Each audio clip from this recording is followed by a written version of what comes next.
嗨，大家好，带大家上去看一下我们这个板面。我们最近每天都在浇水，因为这个板面一旦打完后就要浇水来保养，不浇水的话，到时候就是脆的。现在就可以看到我们整个板面的情况了，也可以看到整体效果。效果还是可以的。从边上看，这个板面好厚，其实它这个是圈梁，圈梁的位置就比较厚。圈梁加这个大概是40公分的厚度，对，40多了啊，跟桌子一样厚。可以看一下我们板面的整体效果。其实现在看起来还不错，刚开始上来的时候感觉不怎么平整，现在看习惯了，其实也还行。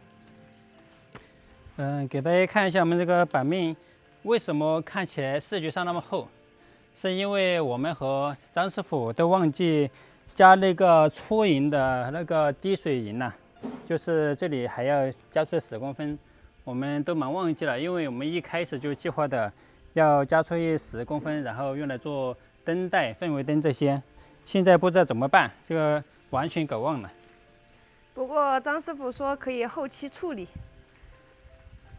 你看，这两侧都是要加那个粗银的，两侧都没有加，所以说后期的处理是特别麻烦的，而且结构也没有那么好了。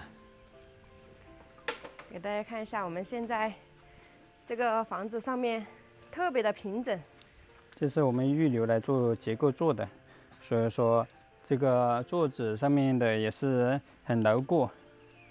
我在想这个到底要不要加上去啊？加上去怕它不牢固，到时候有安全隐患。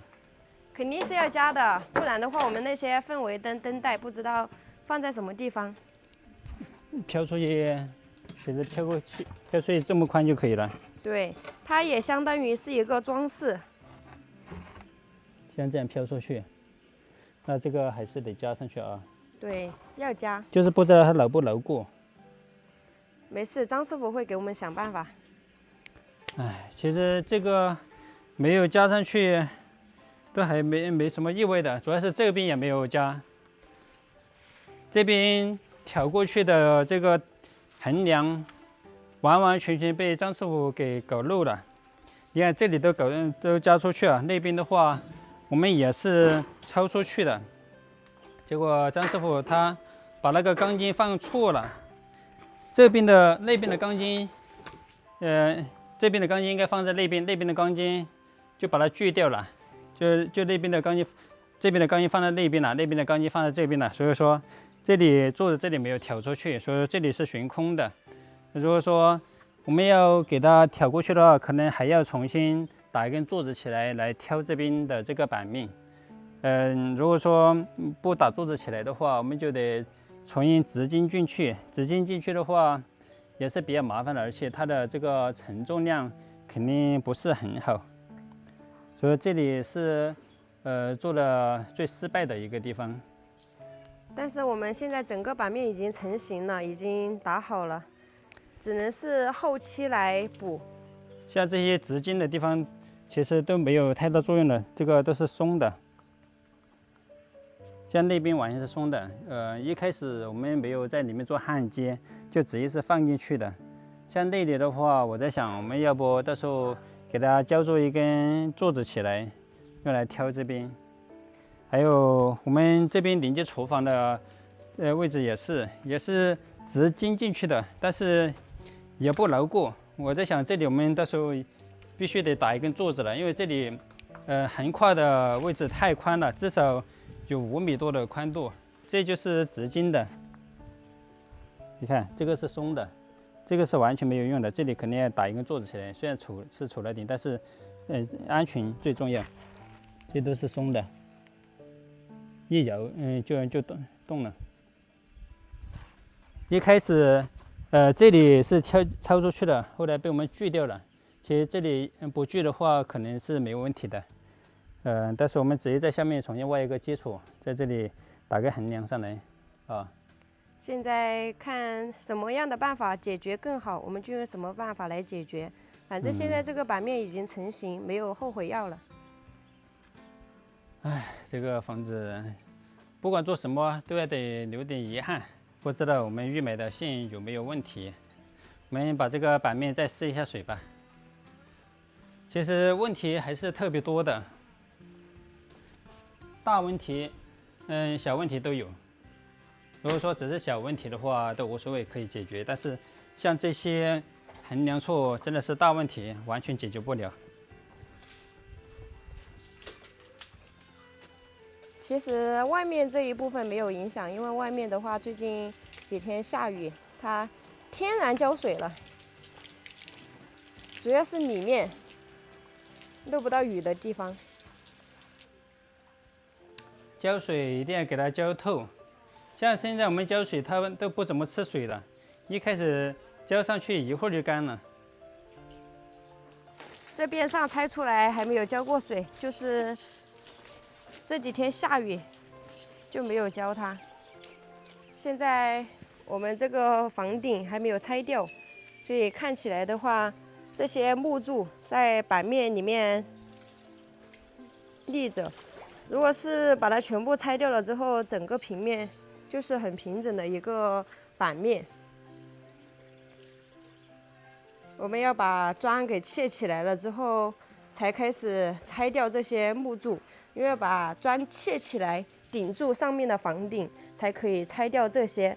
现在如果拆掉这些的话，上面房顶就没办法给它盖住了，只能把砖先砌起来。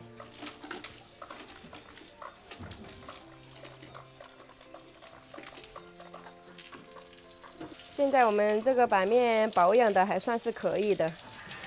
每天都浇水，最重要的板面肯定是每天都惦记着，不会有一点疏忽。再等个1-2个星期，就完全干透了，就不用再管它了。我们从这里过去给大家看一下整体情况。哇，